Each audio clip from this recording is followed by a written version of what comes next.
This is Scott the Fix-It Guy. Today we're dealing with a Whirlpool gas dryer that is not starting. In some models this will be a case where it won't heat. This one's not starting, so we have to unplug it first.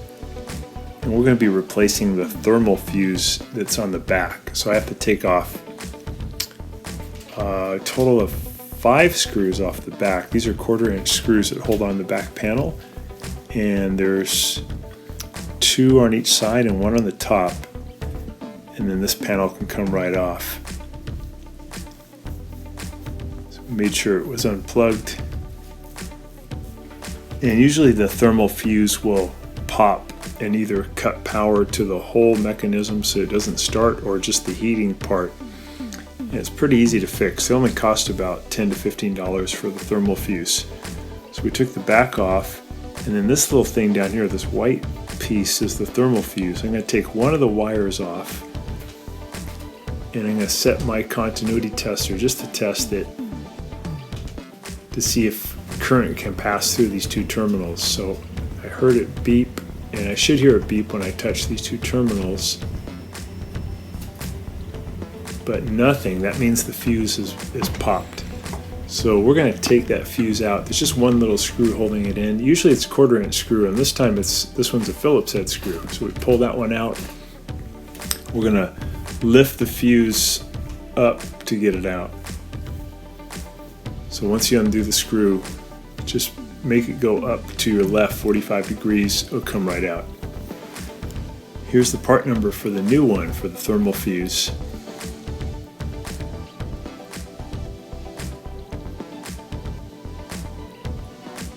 There we go. Hey guys, can you take just a second to click on the subscription link below? It really helps our channel, and also the bell notification, so every time we make a new video, we can send it right to you. We make a new video about once every week. Really appreciate that, and if you give us a thumbs up, it'd be great. Thank you. And you can get one of these from Amazon. They'll send it to you through the mail. So I'm going to put the little bottom piece in first, and then there's one screw in the upper left hand corner that holds it in. Again, this model, it's a Phillips head screw. And now your dryer will work. The only problem is you have to figure out, I'm just going to do a continuity test on the new one, make sure. Yeah, so we can hear it beep, so we know current goes through there. That'll fix the problem. Put these little wires back on, and we have to figure out why this thermal fuse got so hot that it overheated. Probably there's something caught in this ducting, so I'm going to remove these 4 screws here at the bottom of the ducting. There's 2 at the top too. These I think are 3/8 or 7/16 screws that we're removing. And then at the top I'm going to take the filter out, and I'm going to use a Phillips head screwdriver to remove 2 Phillips head screws just to loosen the upper part of the ducting. On some models you can remove the whole ducting. This one, it's kind of hard to get this out unless you do a lot more disassembly. So I'm just going to loosen it up, and I'll be able to move the bottom part of the duct out toward me, and then I can see if there's any junk caught in there. So here at the bottom I've got these screws out, so I'm going to lift up on the ducting, pull it toward me, and I'm going to reach in and see if I feel anything here at the bottom. And there's a big chunk of lint that's built up over the years. So it was not letting the heat get out. It was getting too hot, and it tripped the thermal fuse.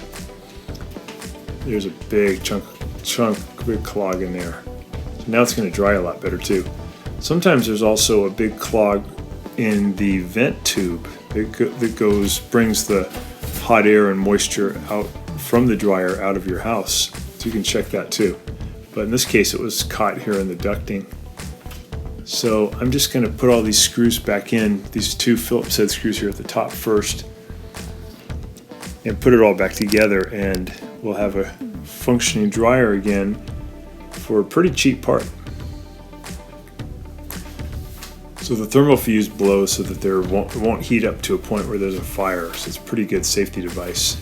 It's called a non-resettable one though. You can't reset it, you have to purchase a new one to fix it.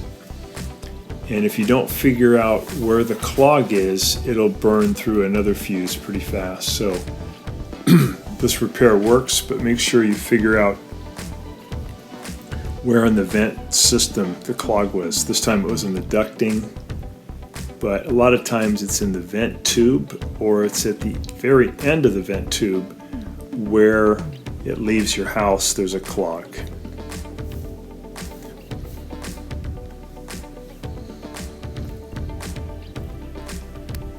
Just putting these screws back in. We got the two at the top, we got all the ones in the perimeter, and we'll put the back panel back on.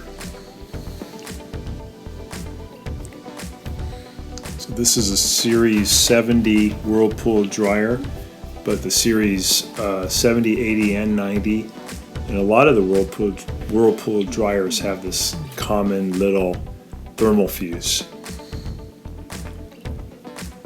On a gas dryer, if it doesn't start or if the igniter won't light, then it's the thermal fuse. Very rarely will it be a component called the thermostat.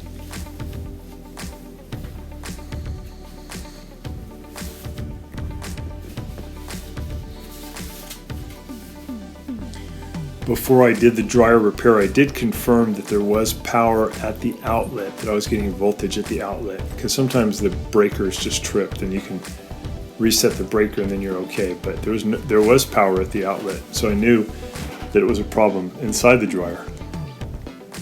So I'm putting the dryer duct vent hose back on, and after I connected it, I went outside and turned on the dryer and tested the volume, and there was really good airflow, so I know that the vent tube's okay. So we got it plugged in, we'll test it out. So there we go, started right up, sounds great. So we got a happy dryer that works again.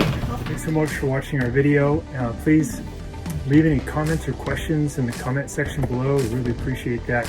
We have a really nice video coming up for you right here that I think you'll enjoy, very similar, dealing with appliance repair. So thanks again for watching our video.